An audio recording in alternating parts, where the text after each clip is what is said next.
노아는 하나님의 말씀을 듣고 방주를 120년 동안 만들잖아요. 사실 120년은 긴 세월이죠. 우리가 인생을 살아보았지만 30년 아주 긴 인생입니다. 60년 길죠. 근데 120년이면 상당히 길죠. 정말 노아가 120년 동안 그 방주를 만들면서 이렇게 지내왔는데 정말 대단한 것 같아요. 정말 이 방주는 그때 당시에는 뭐 상상도 할 수 없는 그런 배거든요. 방향도 없죠. 뭐 어디 동력도 없죠. 뭐 창문도 없어요. 우리가 앞에서 살펴본 것처럼 딱 하나 있었잖아요. 천장을 향해서 창문이 딱 하나 있었어요. 그런 어마어마한 큰 배를 만드는 동안에 노아가 생각이라는 생각을 해봤지 않겠습니까? 노아도 나름대로 인간의 이성으로 하나님 주신 이 말씀 따라 방주를 만드는 게 맞나 할 정도로 참 이해하기 어려운 부분들이 참 많았을 겁니다. 근데 노아가 이 120년한 세월 동안에 변함없이 그렇게 방주를 만들었다는 것은 그 순간순간 자기에게 도전해오는 인간적인 생각, 이성적인 것, 합리적인 생각 이런 것들 하나님 말씀 따라서 물리쳤다라는 것을 우리가 쉽게 생각해 볼 수 있어요. 또한 노아가 방주를 지을 때 주변에 있는 사람들은 가만히 있었겠습니까? 한마디씩 거들었겠죠. 뭐라고 한마디라도 했을 겁니다. 왜 방주를 만드냐, 뭘 만드느냐고, 왜 그렇게 오랫동안 하냐고, 지금 벌써 몇 년이냐고 아마 이런 소리를 여러 번 들었을 거예요. 근데 노아는 흔들리지 않고 120년 동안 계속 방주를 만들었어요. 그래서 120년이라는 세월이 흘렀습니다. 그래서 하나님께서 이제 물로 심판하신 날이 다가왔는데 7장 4절에 보니까 지금부터 7일이면 이제 7일밖에 안 남았어요. 드라마틱하잖아요. 하나님이 얼마나 드라마틱하게 노아에게 설명해 주신지 몰라. 7일 후면 10절에 보니까 7일 후에 홍수가 땅에 덮이니. 그러니까 지금 하나님께서 노아에게 너와 네 가족은 방주로 들어가라 라고 말씀하시는 이 마지막 섹션, 이 부분에 7일 전에, 홍수 나기 7일 전에 하나님께서 이 말씀을 하고 계시다는 사실이에요. 그러면서 이 세대에서 내가 내 앞에 의로움을 내가 보았노라. 자, 이제 홍수가 나는 7일 전에 하나님께서 노아를 보았을 때도 노아가 여전히 의로운 자로 살아가고 있었다라는 사실이에요. 120년 동안 노아가 방주를 지으면서 하나님의 말씀을 그대로 믿고 순종해 나가면서 방주를 만들었을 뿐만 아니라 그의 삶 여전히 변함없이 하나님 앞에서 의로운 자, 하나님의 뜻을 쫓아서 살아가려고 하는 그런 몸부림으로 그가 여전히 살고 있었음을 의미하고 있는 것이죠. 그러니까 우리가 이렇게 생각해 볼 수 있어요. 노아가 방주를 만들면서 하나님의 심판이 있을 것임을 확실하게 믿었고 또 하나님의 심판이 있음을 그가 선포하면서 생활했었고, 그리고 홍수가 나기 7일 전에도 여전히 노아는 하나님의 심판이 임할 것을 선포했다라는 사실을 우리가 발견할 수 있습니다. 자, 노아가 이렇게 살아온 삶의 패턴의 모습은 한마디로 믿음입니다. 믿음이에요. 하나님이 심판하신다라는 그 말씀을 믿고 방주를 만들고 심판하기 직전에도 이 악한 세대 가운데 하나님 앞에 의로운 모습으로 살아가려고 몸부림치는 그런 모습, 그게 바로 믿음이다. 믿음은 합리적이지 않아요. 믿음은 이성적으로 이해되지 못하는 부분들이 많이 있습니다. 그럼에도 불구하고 하나님의 말씀대로 살아가려고 몸부림치는 것, 기준이 어디예요? 하나님 말씀대로 살아가려고 몸부림치는 것, 그게 믿음이에요. 기독교를 논리적으로 이해하려면 참 이해하기 어려운 부분이 많습니다. 전능하신 하나님께서 어떻게 당신의 아들을 죽일 수 있냔 말이죠. 우리가 일반적인 논리적으로 생각하면 이해할 수 없습니다. 여러분의 자녀를 사지로 몰아낼 수 있습니까? 못할 것 같아요. 우리는 할 수 없습니다. 그런데 하나님께서 하나님의 아들을 십자가에 내어주셨다는 사실은 정말 우리의 이성으로 합리적으로 봤을 때는 도저히 있을 수 없는 그런 하나님의 행위다라는 사실이에요. 그래서 이러한 부분들을 우리가 이성적으로 합리적으로 생각해서 이해하고 받아들이고 그리고 이제 믿으려고 하면 불가능합니다. 그러나 이 모든 내용을 하나님의 행하신 사건임을 우리가 그대로 받아들이고 믿으면 그 다음 단계에 이해되어지고 하나님의 숨겨진 그 하나님의 크신 은혜를 거기서 발견하게 돼요. 자, 그래서 순서가 바뀌었죠. 세상 사람들은 자기가 이해되어지고 납득이 되어지면 믿으려고 합니다. 근데 기독교의 복음은 그렇지가 않아요. 믿어야만이 이해되어집니다. 믿어야만이 하나님의 뜻을 발견할 수 있어요. 믿지 않고서는 하나님의 뜻을 발견할 수 없습니다.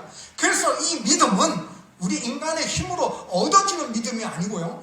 지금 말하고 있는 이 믿음은 성령 하나님께서 우리에게 전폭적으로 던져주셔야 되는 믿음이에요. 성령 하나님께서 역사하셔서 나로 하여금 하나님의 말씀을 믿을 수 있도록 역사해 주셔야만이 믿을 수 있는 그 믿음을 말하고 있는 거예요. 그래서 우리의 마음을 활짝 열어주셔야 우리가 하나님의 말씀을 받아들일 수 있거든요. 그래서 믿기 시작하는 거예요. 그래서 믿음을 가질 수 있어요. 그래야 믿음이 있어야 이제 하나님이 보이기 시작하고 하나님의 말씀이 이해되어지게 되고 하나님의 뜻을 발견하게 되어지고 우리가 이성적으로 이해할 수 없는 것도 순종하게 되는 거죠. 그래서 이 믿음이라는 것이 세상적으로 이해되어지는 믿음과 기독교의 믿음이 틀립니다. 하나님께서 이런 노아에게 방주로 들어가라 명령하시는데 방주 안에 누가 들어가냐? 그리고 방주 안에서의 삶은 어땠을까? 오늘 우리가 보고자 하는 포인트입니다. 방주는 교회를 의미해요. 우리가 교회 안에서 어떤 삶을 살고 교회 안에서 무엇을 추구하며 어떤 은혜를 맛보며 살게 되는지를 말씀을 통해서 우리가 깨닫게 되기를 소망합니다. 첫째, 먼저 하나님께서 노아에게 방주로 들어가라 하신 이 말씀은 가만히 생각해 보세요. 하나님께서 노아에게 방주로 들어가라 하신 이 말씀은 하나님의 신실하신 분임을 보여주고 있습니다. 하나님이 신실하시다. 신실하시다라는 말의 의미가 여러 가지 많은 것들이 포함되어 있지만 저는 하나 포커스를 맞추면 약속입니다. 하나님은 신실하신 분이에요. 창세기 6장 18절에 보니까 노아에게 하나님께서 120년 후면은 이 세상을 물로 심판할 것인데 그때 너가 방주로 들어가라 라는 약속의 말씀을 주십니다. 방주에 들어가면 넌 살 수 있어 라는 말씀을 하셔요. 이제 120년 세월이 흐르고 하나님의 심판의 때가 다가왔을 때 이제 하나님께서는 그 약속의 말씀 따라서 너가 방주로 들어가라 라고 말씀하고 있는 것을 보게 됩니다. 이처럼 하나님이 약속해 주신 약속은 120년 세월이 흘러도 변함없이 그 약속대로 이루어진다라는 사실을 우리에게 보여주고 있습니다. 하나님이 신실하신 분이다라는 것입니다. 출애굽기 6장 8절 말씀에 보면은 내가 아브라함과 이삭과 야곱에게 주기로 맹세한 땅으로 너희를 인도하고 그 땅을 너희에게 주어 기업을 삼게 하리라. 나는 여호와라 하셨다 하라.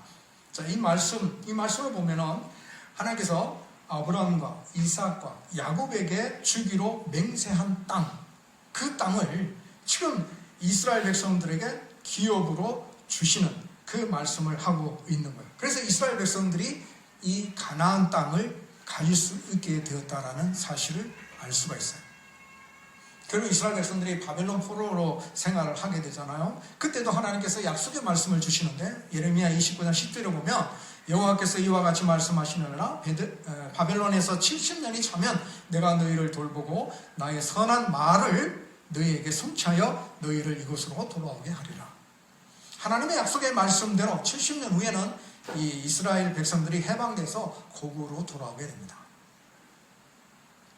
자, 우리는 이 사실, 이 역사적인 사건을 통해서 보게 되면 우리가 무엇을 발견하게 되냐면 하나님께서 우리에게 주신 약속의 말씀은 반드시 성취된다라는 사실을 우리에게 알려주고 있습니다. 오늘 우리에게 하나님께서 주신 약속의 말씀은 어떤 것들이 있을까요? 주 예수 그리스도를 믿으라 그리하면 너와 내 집이 구원을 얻으리라. 영접하는 자, 그 이름을 믿는 자들에게는 하나님의 자녀가 되는 권세를 주셨다라고 말씀하고 있고 아들을 믿는 자에게는 영생이 있고 아들에게 순종하지 아니하는 자는 영생을 보지 못하고 도리어 하나님의 진노가 그 위에 머물러 있느니라. 이런 약속의 말씀들을 우리에게 주셨는데 하나님의 신실하신 분이기 때문에 이런 약속의 말씀을 따라서 반드시 행하실 것입니다. 우리가 생각하기에는 하나님의 심판이 더디 오는 것 같고 오지 않을 것 같은 그런 생각도 들지만 하나님의 때에 하나님의 방법으로 반드시 하나님의 약속은 성취된다는 사실을 우리가 기억할 필요가 있습니다. 주 예수 그리스도를 믿는 자는 구원을 얻고 주 예수 그리스도를 믿지 아니하는 자는 구원을 얻지 못하는 불행한 날이 반드시 올 것입니다. 그러므로 우리도 노아처럼 하나님의 약속의 말씀을 믿고 잘 준비해서 방주로 들어가라 하실 때 들어갈 수 있는 자가 되기를 간절히 소망합니다. 하나님의 약속을 알고만 있으면 사실은 아무 소용이 없습니다. 하나님의 약속을 알고만 있으면 아무 소용이 없어요. 하나님의 약속을 알고 준비가 돼야 돼요. 만약에 노아가 방주를 준비 안 해놓고 기다리고만 있었다면 어떻게 되겠습니까? 하나님께서 방주로 들어가라 했는데 방주가 있어야 들어가죠. 없잖아요. 준비가 안 되면 아무 소용없습니다. 하나님의 약속을 알고 있어도 의미가 없어요.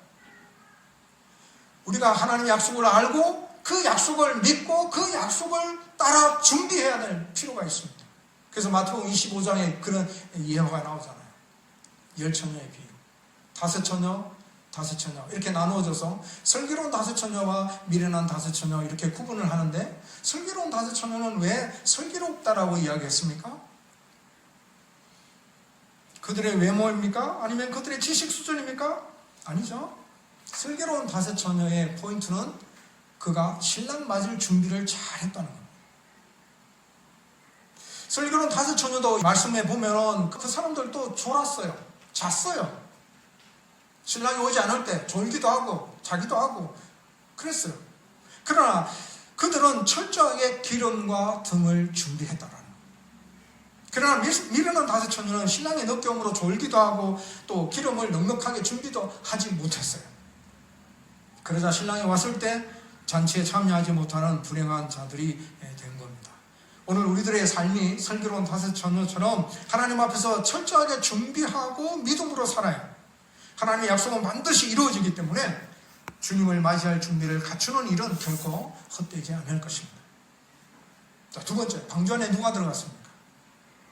방주 안에는 정결한 짐승 암수 7씩과 부정한 짐승 암수 2씩 들어갔어요. 그리고 7절에 보니까 노아와 아들들 그리고 아내와 자부가 방주에 들어갔습니다. 창세기 6장 19절에 보면은 하나님은 헬육에 있는 모든 생물들을 너는 각기 암수 한 쌍씩 방주로 이끌어 들여 너와 함께 생명을 보존케 하되 이 생명을 보존케 하기 위해서 모든 생물의 암수 한 쌍씩 방주 안에 들어가게 하셨어요. 그러나 이 정결한 짐승은 7씩 들어가게 했습니다. 중요한 것은 왜 하나님께서 정결한 짐승을 이렇게 7씩 들어가게 하셨을까라는 겁니다. 부정한 짐승은 2쌍씩 들어가게 하시는데 정결한 짐승은 7씩 들어가게 하셨거든요. 그것은 우리가 힌트를 얻을 수 있는 것은 홍수가 끝나고 난 다음에 노아가 딱 나오자마자 하나님 앞에 제일 먼저 한 게 뭐냐면 제단을 쌓은 겁니다. 제단을 쌓아서 정결한 짐승을 잡아서 하나님 앞에 번제로 드리는 장면이 나옵니다. 그러니까 제사 드리기 위해서 정결한 짐승을 7씩 들어가게 하셨다라고 이렇게 해석을 합니다. 새로운 시대를 시작하면서 노아는 제일 먼저 하나님 앞에 제사를 드림으로 이 정결한 짐승이 필요했죠. 그래서 이 정결한 짐승을 제사 드리는 차원에서 더 많이 하나님께서 들어가게 하신 것을 볼 수가 있습니다. 그렇다면 노아가 방주에 있을 때에도 제사를 했을까요? 안 했을까요? 저는 했다라고 생각을 해요. 왜냐하면 방주가 이렇게 둥둥둥 떠내려다닐 거 아닙니까? 비가 많이 와서 막 넘쳐나잖아요. 근데 방주가 둥둥 떠내려 막 흔들리는 상황에 노아가 가만히 방주 안에서 놀았겠습니까? 하나도 걱정이 없었겠어요? 배가 막 흔들리고 막 휘몰아치고 비는 계속 쏟아지죠. 뭐 하늘은 안 보이죠. 얼마나 요동칩니까? 마음이 요동칠 것 같아요. 저는. 그럴 때 노아가 하나님 앞에 기도하고 또 제단을 쌓지 않았을까? 그렇게 생각을 해봅니다. 자, 그래서 방주는 교회를 의미합니다. 우리는 교회 안에서 무엇을 해야 될까?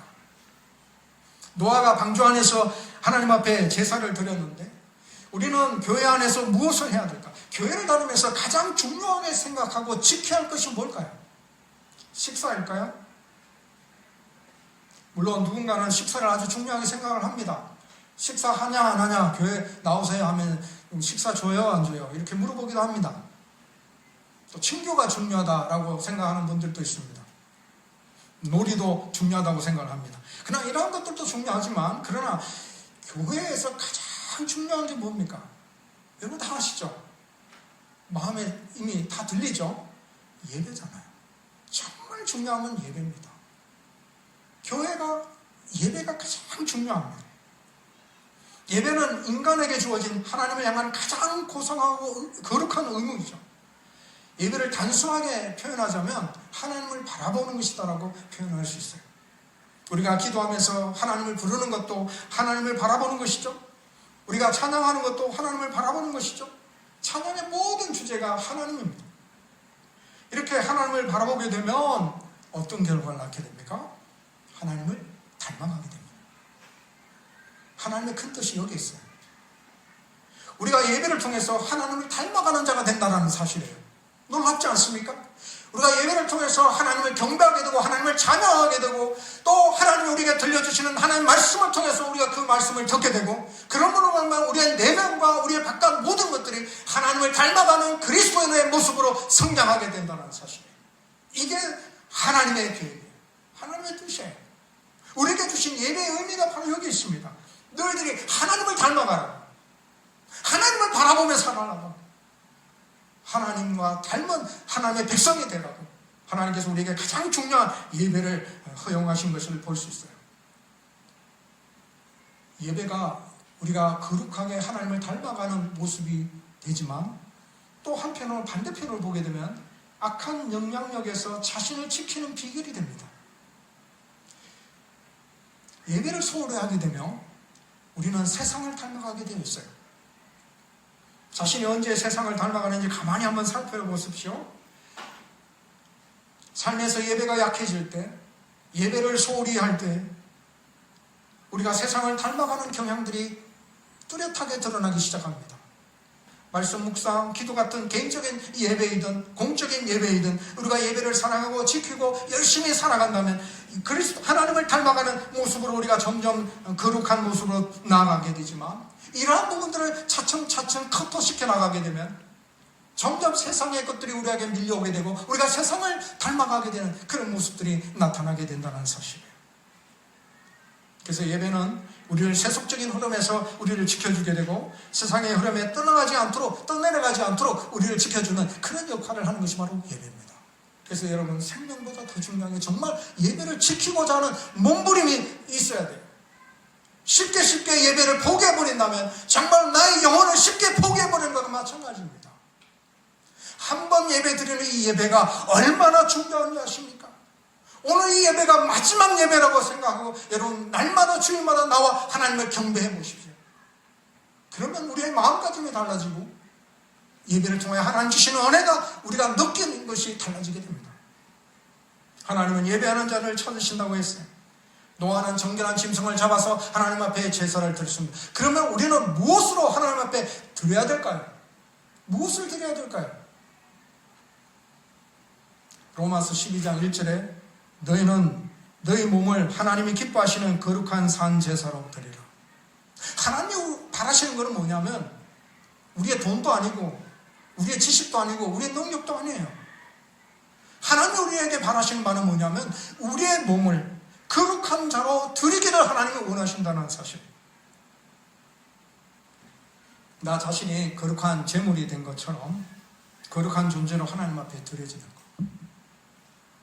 이게 무슨 의미냐면 일주일 동안 우리가 생활하면서 하나님 말씀을 묵상하고 살고 하나님의 은혜 아래 거하면서 살다가 거룩한 그리스도의 삶의 모습을 그대로 가지고 와서 하나님 앞에 경배하는 모습. 이게 진짜 내 자신을 거룩한 자로 하나님 앞에 드리는 산 제사의 모습이에요. 일주일 동안은 하나님 없이 살다가 한 번도 성경책 열어보지 않고 한 번도 무릎 꿇고 기도하지 아니하고 세상 것들을 누리며 세상 것들을 바라보며 살다가 허겁지겁 쫓아와서 하나님 앞에 예배하는 거, 하나님의 기뻐하시는 예배가 되겠습니까? 내 자신이 하나님 앞에 드려지는 산 제물이 되는 겁니까? 하나님이 결코 기뻐하시는 예배의 모습이 아니에요.